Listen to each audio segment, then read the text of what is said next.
hapon, yaring nagapanguna nga balita. Masobra 27,000 ka mga menor de edad ang nabakunahan na kontra COVID-19 sa masobra 2 ka semana nga pagpatigayon sang vaccination for minors sa syudad. Kagtiglawas ang Iloilo City para sa Hari ng Pilipinas Male Pageant, nagahinyo sang suporta sa mga Ilonggo. Madamo na sa mga kabataan nga nagaedad 12 tubtub 17 anyo sa syudad sang Iloilo ang nabakunahan sang COVID-19 vaccine. Sa record sang Iloilo City Government, halin Oktubre 29 tubtub Nobyembre 16, may 27,283 na ka mga menor de edad ang vaccinated.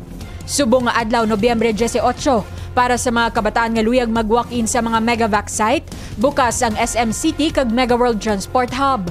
Para naman sa mga estudyante sang FINMA University of Iloilo, magpadulong lang sa Robinson's Haro. Bukas man ang University of San Agustin para sa mga estudyante sini nga luyag magpabakuna kontra COVID-19. Bangod sa nagapadaan nga vaccine rollout sa syudad, ilabi na sa mga kabataan, naganubo na ang COVID-19 cases sa Iloilo City. Kasunod sini, ginpanubo man sang IATF sa Alert Level 2 ang risk classification sang syudad.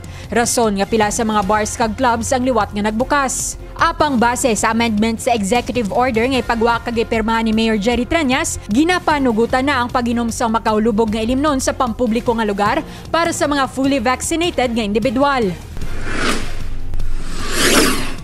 Nagahinyos ang suporta sa mga Ilonggo ang 23 anyos nga si Kevin Escopel, tiglawas sang Iloilo City para sa palabuton nga Hari ng Pilipinas Male Pageant. Masami na ini nga nagapasakop sa siningasay isang kompetisyon, kag naibaluan nga ini ang nagdaog bilang Mr. Earth Water sang tuig 2019.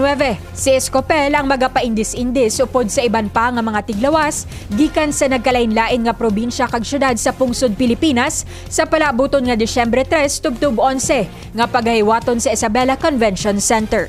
Ang dugang nga detalye bantayan karon alas 6 sa gabi sa Lavala Patrol. Ako si Divine Singh.